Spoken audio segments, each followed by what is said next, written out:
بیت المقدس اور یہ پورے فلسطین کے اندر وہاں مسلمانوں کے حالات اتنے خراب ہوئے کہ ان پر بمباری کی جا رہی ہے، ان کا قتل کیا جا رہا ہے، اور غزہ کا بالخصوص جو علاقہ ہے وہاں پر مسلمانوں کی جو املاک ہے ان کو نشانہ بنایا گیا، اور جو ان کے کاروباری سینٹرز تھے ان کو انہوں نے ہٹ کیا۔ وہاں جانی نقصان تو ہوا ہی ہے، مالی نقصان بہت زیادہ ہو چکا، اور جو وہاں پر میڈیا تھا جو دکھا رہا تھا ان کی عمارتوں کو بھی انہوں نے تباہ کر دیا۔ پوری مسلم امہ کے لیے یہ لمحہ فکریہ ہے کہ مسلمانوں کے لیے فلسطین ہو، کشمیر ہو، برما ہو، شام ہو، بوسنیا ہو، اس طرح کے دیگر ممالک ہیں، مسلمانوں کو کس طرح وہ ظلم و ستم کا نشانہ بناتے ہیں، اور اقوام عالم خاموش ہے، اور اس پر کوئی مؤثر ایکشن نہیں لیا جاتا۔ تو ایسا محسوس ہوتا ہے کہ فی زمانہ کہ مسلمان ہونا یہ ایک جرم بنا دیا گیا ہے، کہ کہیں افتاد گرتی ہے، کہیں کوئی جنگ ہوتی ہے تو سامنے نشانہ کون ہوتے ہیں؟ وہ مسلمان ہوتے ہیں۔ اور یہی صورتحال ہمیں رمضان المبارک کے آخری جمعۃ الوداع سے اب تک دیکھنے کو مل رہی ہے۔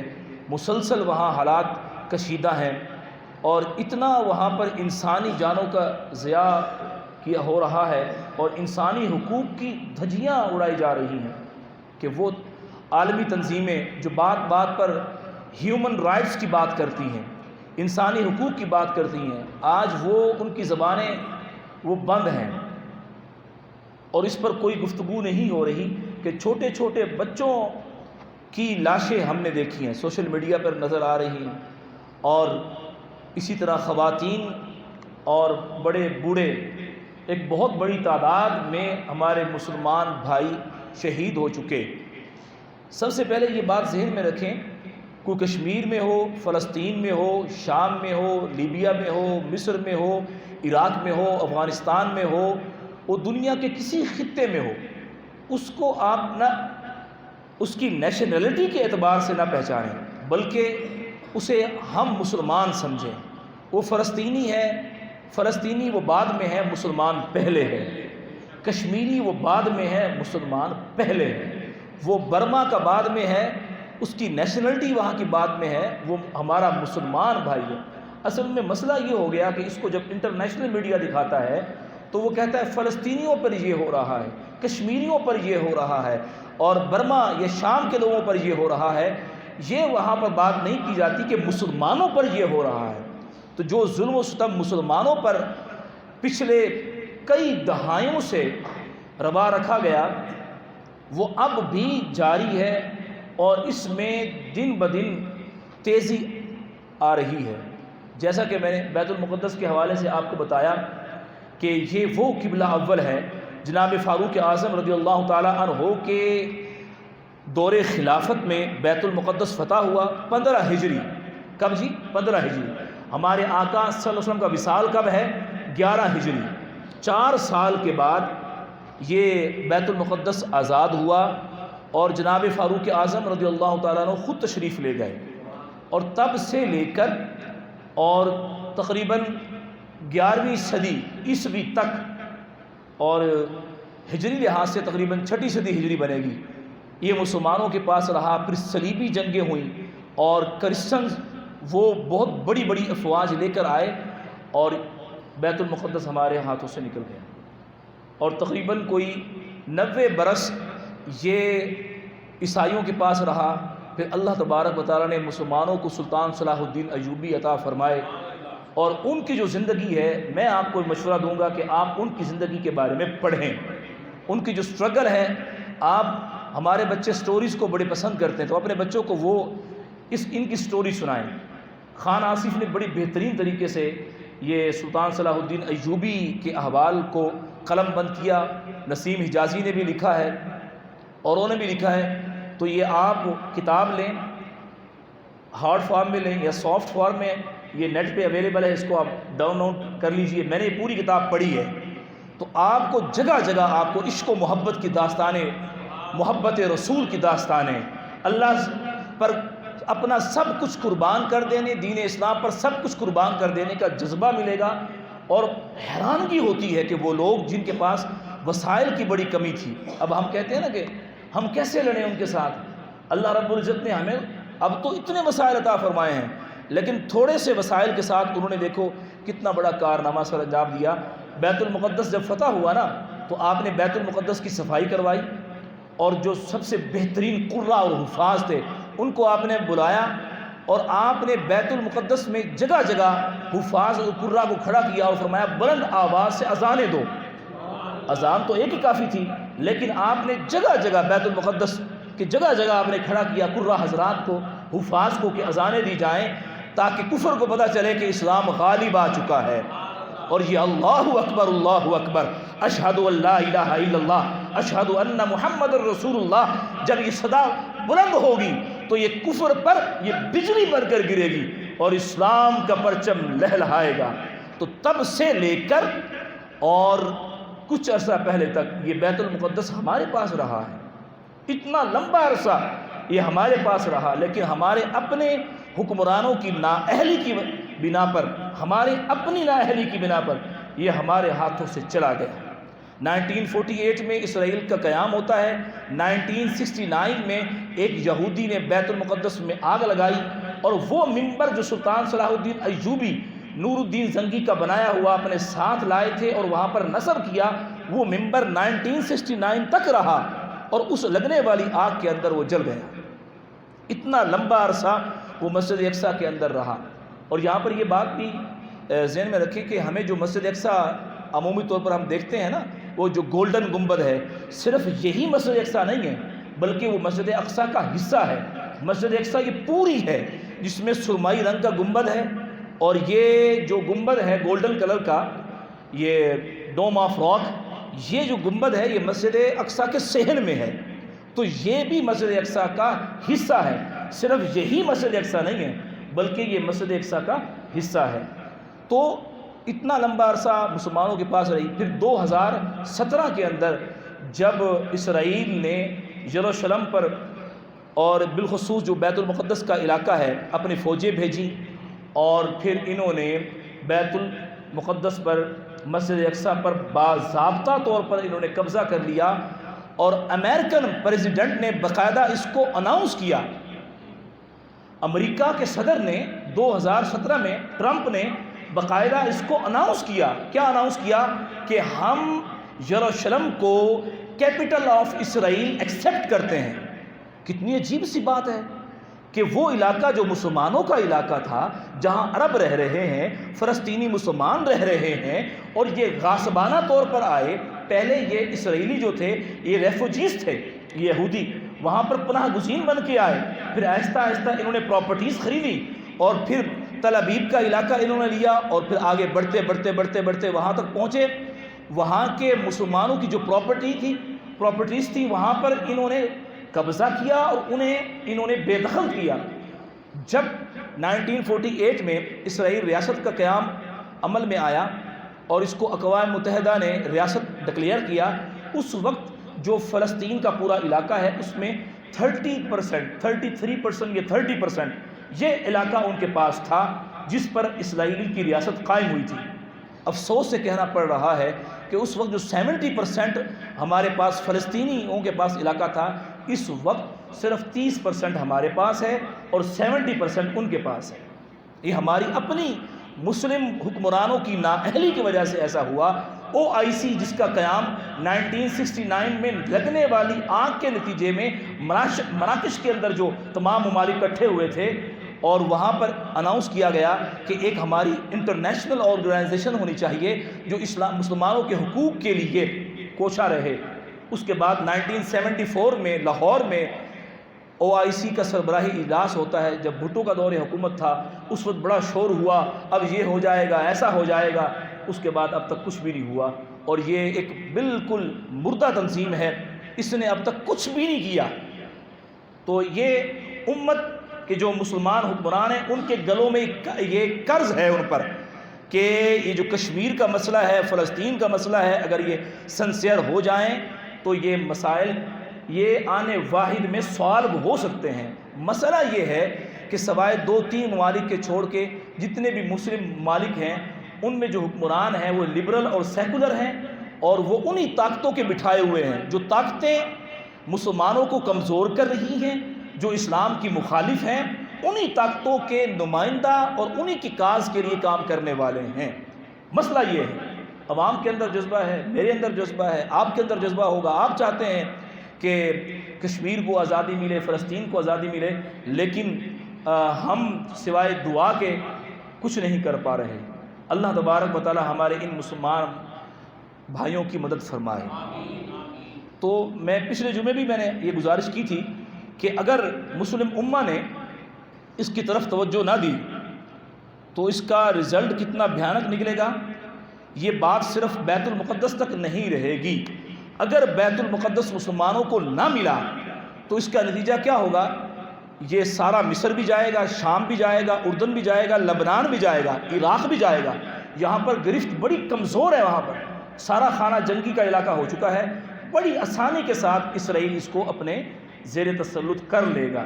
اور بات یہاں تک نہیں آئے گی، جو انہوں نے اپنا میپ بنایا ہوا ہے اس میپ میں عرب کا، سعودی عرب کا بہت بڑا علاقہ بھی شامل ہے۔ اور تبوک جو ہے، تبوک، یہ غزوہ تبوک جہاں پر ہوا، تبوک کے ساتھ ہی وہ نیا شہر آباد کیا جا رہا ہے، نیون سٹی۔ یہ بالکل یہاں سے اسرائیل بالکل قریب ہے۔ ان کے عزائم اتنے خطرناک ہیں، لیکن ہمارے پاس شعور نہیں ہے۔ مسلم امہ کے پاس وسائل تھے، ہم نے وہ وسائل، ہم سے مراد ہمارے حکمرانوں نے وہ عیاشیوں میں صرف کر دیے، سائنس اور ٹیکنالوجی کی طرف کوئی توجہ نہیں دی۔ اور انہوں نے توجہ دی، اور آج دیکھیں نوبل پرائز حاصل کرنے والے، نوبل انعام حاصل کرنے والے موسٹلی جو سائنٹسٹ ہیں وہ جیوش ہیں، اور بڑی بڑی ملٹی نیشنل کمپنیاں جو ہیں ان کے آنرز کون ہیں؟ وہ جیوش ہیں۔ تو بات تو یہ ہے کہ حقیقت تو یہ جب معیشت آپ کی مضبوط ہوگی تو پھر ہر چیز مضبوط ہوگی۔ ہم نے اس کی طرف توجہ نہیں دی اور وہ آگے نکل گئے، اور آج پوری دنیا پر ان کا قبضہ ہے۔ اب میں آپ کو 10 منٹ رہ گئے ہیں، میں آپ کو اللہ کا قرآن سناتا ہوں، اس کا علاج کیا ہے۔ کوئی کہتا ہے یوں کرو، وہ کہتا ہے یوں کرو، وہ کہتا ہے یوں کرو۔ تو اب اس کا علاج کیا ہے؟ تمام مسلم حکمرانوں کے لیے قرآن کا پیغام کیا ہے؟ اللہ رب العزت نے قرآن پاک میں ان کا علاج بیان کیا ہے، جو اسلام کے خلاف کھڑے ہوئے ہیں، جو مسلمانوں کی دعوت کو روکنا چاہتے ہیں، جو اسلام کے پیغام کو روکنا چاہتے ہیں، جو مسلمانوں پر ظلم و ستم کر رہے ہیں، جو دنیا سے مسلمانوں کا خاتمہ چاہتے ہیں۔ قرآن نے ان کے بارے میں کیا کہا؟ آج سے 1400 سال پہلے قرآن پاک نازل ہوا، قرآن پاک قیامت تک کے لیے ہے، تو قیامت تک کے لیے ہماری تمام مسائل، تمام پریشانیوں کا حل قرآن مجید فرقان حمید نے بتا دیا کہ جس طرح کے بھی حالات ہوں گے، تمہیں مشکلات ہوں گی، تمہاری مشکلات کا سلوشن کیا ہے، تمہاری مشکلات کا حل کیا ہے، وہ یہ ہے۔ قرآن مجید فرقان حمید نے اس کو بیان کیا۔ سورۃ البقرہ آیت نمبر 216، اللہ فرماتا ہے کتب علیکم القتال وہو کرہ لکم، تم پر جہاد فرض کیا گیا ہے حالانکہ وہ تمہیں ناگوار ہے۔ لڑنا تمہیں اچھا نہیں لگتا، تلوار اٹھانا تمہیں اچھا نہیں لگتا، ایک گن اٹھانا، دشمن کے مقابل سینہ سپر ہو جانا تمہیں اچھا نہیں لگتا۔ رب فرماتا ہے لیکن رب نے تم پر فرض کیا ہے، یہ لڑنا، یہ خون بہانا تم پر فرض ہے رب کی طرف سے۔ سورہ آل عمران آیت نمبر 146، جہاد کرنا انبیاء کی سنت ہے۔ فرمایا وَكَأَيٍّ مِّن نَبِيٍّ قَاتَلَ مَعَهُ رِبِّيُّونَ كَثِيرٌ، اور کتنے ہی انبیاء نے جہاد کیا، ان کے ساتھ بہت سے اللہ والے تھے، اور مسائل پریشانیاں برداشت کی انہوں نے اور صبر کیا۔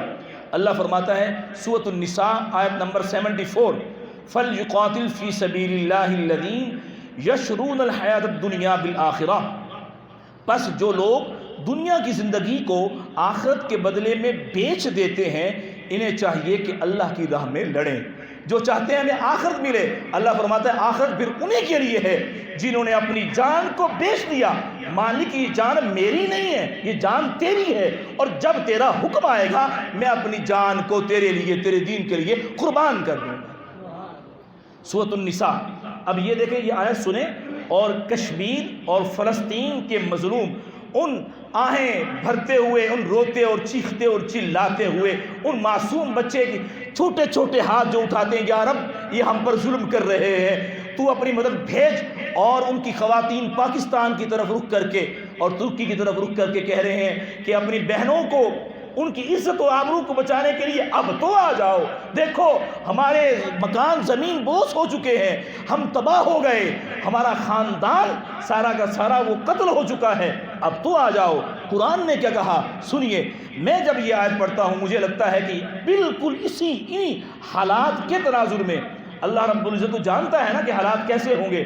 قرآن کہتا ہے النساء 75 آیت وَمَا لَكُمْ لَا تُقَاتِلُونَ فِي سَبِيلِ اللَّهِ، اور تمہیں کیا ہو گیا ہے کہ تم اللہ کے راستے میں نہیں لڑتے، تم اللہ کے راستے میں نہیں نکلتے. وَالْمُسْتَضْعَفِينَ مِنَ الرِّجَالِ وَالنِّسَاءِ وَالْوِلْدَانِ، کہ وہ کمزور مرد اور عورتیں اور بچے، ان بچوں کی خاطر، عورتوں کی خاطر تم کیوں نہیں لڑتے؟ جو کہ کہہ رہے ہیں اے اللہ اس بستی والے بڑے ظالم ہیں، یا اللہ اب تو کوئی مسیحا بھیج دے، اب تو کوئی ہماری مدد کرنے والا بھیج دے. یہ قرآن کہہ رہا ہے کہ وہ مظلوم بچے، وہ بچیاں، وہ عورتیں، وہ بوڑھے، وہ کہہ رہے ہیں مالک یہ ظالم بستی والے یہ ہمیں یہاں پر رہنے نہیں دیتے، ہم پر ظلم و ستم کر رہے ہیں، اب تو کوئی اپنا دوست اور اپنا مسیح اپنی طرف سے کوئی ہماری مدد کرنے والا یہ ہمارے لیے بھیج. قرآن کہتا ہے سورۃ النساء آیت نمبر 76 الذین آمنوا یقاتلون فی سبیل اللہ، ایمان والے اللہ کی راہ میں جہاد کرتے ہیں. اللہ کی راہ میں کون ہیں جہاد کرنے والے؟ کون ہیں؟ ایمان والے. یعنی ایمان والے جو ہیں وہ اللہ کی راہ میں جہاد کرنے والے ہیں. والذین کفروا یقاتلون فی سبیل الطاغوت، اور جو کافر ہیں وہ شیطان کی راہ میں لڑنے والے ہیں. اور فقاتلوا اولیاء الشیطان، اور تو تم شیطان کے دوستوں سے جہاد کرو. رب فرماتا ہے کہ تم نے کیا کرنا ہے؟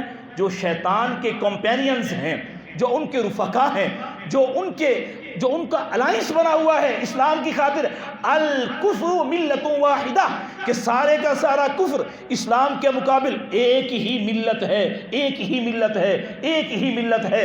تو قرآن کہتا ہے کہ یہ جو طاغوت کے دوست ہیں، شیطان کے دوست ہیں، مسلمانوں کو چاہیے، اہل ایمان کو چاہیے کہ ان کے ساتھ جہاد کریں.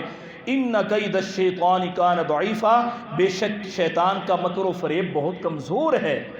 ڈرو نا ان کے ساتھ کہ ان کے پاس اتنی ٹیکنالوجی ہے، ہم مار کھا جائیں گے. اللہ فرماتا ہے نہیں، ان کا مکر و فریب بڑا کمزور ہے. آگے سنیے اللہ فرماتا ہے وحرض المؤمنین، اور مسلمانوں کو جہاد کی ترغیب دیتے رہو.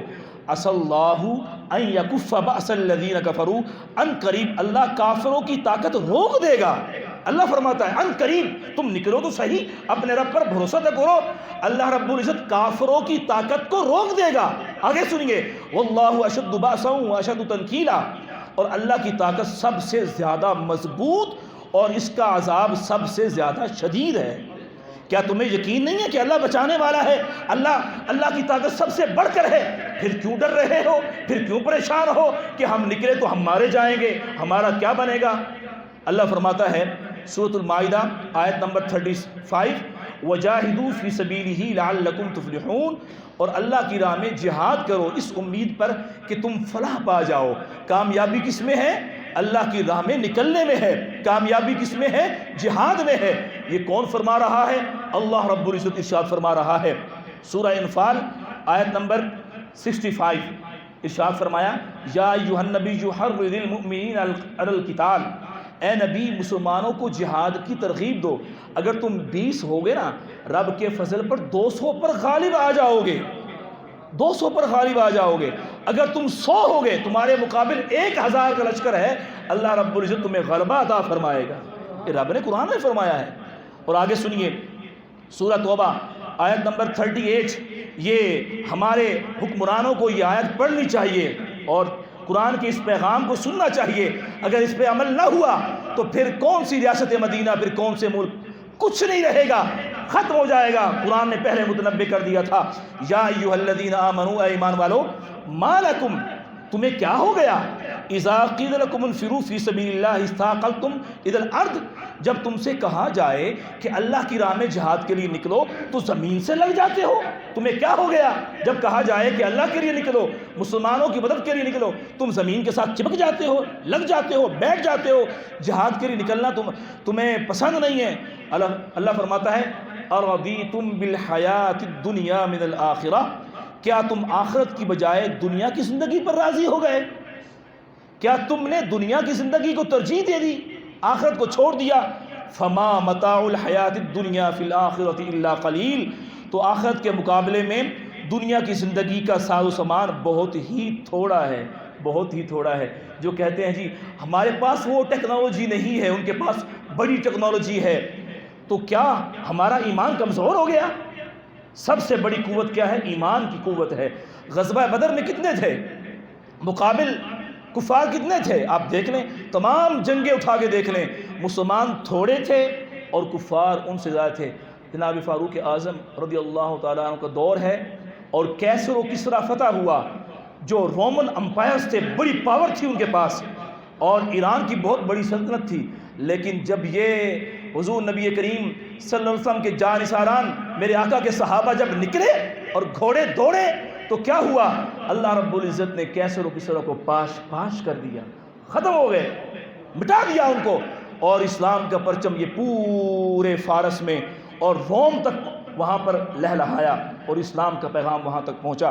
تو قرآن کہتا ہے سورہ توبہ آیت نمبر 41، انفروا خفافا وثقالا وجاہدوا باموالکم وانفسکم فی سبیل اللہ، تم مشقت اور آسانی ہر حال میں کوچ کرو، چاہے تم مشقت میں ہو، آسانی میں ہو، اب اللہ کے لیے نکلو۔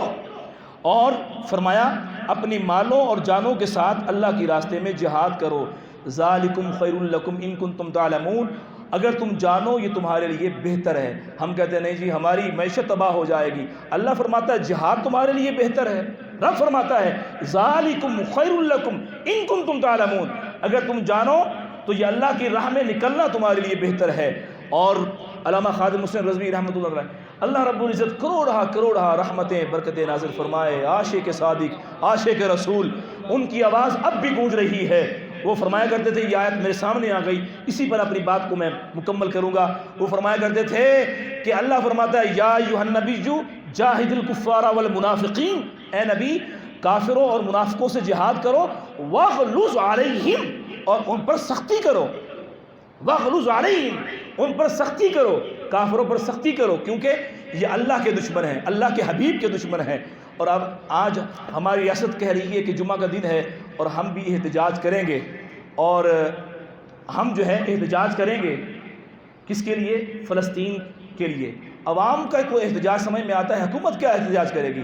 حکومت کے لیے تو عملی قدم اٹھانا چاہیے، انہیں تو انٹرنیشنل فورم پہ جو ایک رائٹ بنتا ہے، جو ایک طریقہ پراپر بنتا ہے، ان کو وہ کام کرنا چاہیے، اور انہیں کہنا چاہیے کہ اگر تم نے یہ مسئلہ سالو نہیں کر سکتے تو پھر ہم اپنی فوج وہاں پر بھیج رہے ہیں، وہ ہمارے بھائی ہیں، ہمارا دل ان کے ساتھ دھڑک رہا ہے، اب ہمیں ان کے اٹھتے ہوئے لاشیں، ان ننھی بچیوں اور بچوں کی آنکھوں میں بہتے ہوئے آنسو ہم سے نہیں دیکھے جاتے، تو یہ ببانگ دہل اس بات کا اعلان کریں، دیکھیں پھر آپ کفر کیسے کانپے گا، ان کی ٹانگیں کانپیں گی اور لرزہ طاری ہو جائے گا۔ ملیشیا نے اعلان کیا، سننے میں آیا کہ رات جنگ بندی ہو گئی ہے، اس نے اعلان کیا کہ اقوام متحدہ ہمیں اجازت دے، ہم اپنی فوجیں فلسطین کی حفاظت کے لیے بھیجنا چاہتے ہیں۔ تو دیکھیں ایک ملک نے اعلان کیا تو چاہیے تھا کہ یہ بھی اعلان کرتے، کچھ نہیں ہوتا، لیکن یہ ہے کہ اسلام کی ہیبت اور قوت ان پر بیٹھ جاتی، ورنہ پھر یہ غوری مزائل ابدالی شاہین یہ کس کے لیے ہیں؟ یہ پھر کچھ بھی نہیں ہے۔ امت مسلمہ وہ روتی رہے، بلکتی رہے، ہمارے بھائی بہنیں اور بچے وہ شہید ہوتے رہے، اور ہم کہیں ہم ایٹمی طاقت ہیں، ہم پاکستان کو ہم نے بچانا ہے، تو پھر یاد رکھیے پھر کچھ بھی نہیں بچے گا۔ جو آگ وہاں لگی ہے وہ آگ چلتے چلتے چلتے چلتے اسلام آباد تک بھی پہنچ جائے گی، وہ آگ باقی ممالک تک بھی پہنچ جائے گی اگر اس کو ہم نے نہ روکا۔ میرے آقا صلی اللہ علیہ وسلم نے زندگی میں ایک حج فرمایا ہے، ہجرت کے بعد کتنے حج کیے جی؟ ایک، ہجرت کے بعد ایک حج فرمایا، اور میرے آقا صلی اللہ علیہ وسلم نے 27 غزوات میں حصہ لیا ہے، کتنے غزوات میں؟ 27 میں۔ تو جو حج کر کے آتا ہے تو اس کو تو ہم بڑا نیک سمجھتے ہیں، اور جو جہاد کی بات کرے تو آج جہاد کرنا یہ گالی بنا دیا گیا، اور کہتے ہیں کہ جہاد کرنے والے یہ دہشت گرد ہیں۔ یہ ہماری اپنی نااہلیاں ہیں۔ اللہ تبارک و تعالیٰ کی بارگاہ میں بھی دعا گو ہوں، آپ بھی دعا کریں، خاص وقت میں دعا کریں جب آپ کا کاروبار میں لاس ہوتا ہے نا، بیٹا بیمار ہوتا ہے، بیٹی بیمار ہوتی ہے، وہ پریشانی آتی ہے، آپ کیسے رو رو کے دعا کرتے ہیں، کہیں تکلیف ہو کیسے خلوص کے ساتھ اپنے دل کی گہرائی کے ساتھ دعا کرتے ہیں اپنے ان بھائیوں کے لیے۔ وہ خاص لمحات میں اپنے رب کے حضور دعا کریں، یا اللہ اب تو کوئی مسیحا بھیج دے ان کے لیے، اب تو ان کے غموں کا مداوع فرما دے، یا رب اب تو ان کی مصیبتیں اور پریشانیاں دور فرما دے۔ سب کہہ دیجیے آمین آمین بجاہ النبی الامین صلی اللہ علیہ وسلم۔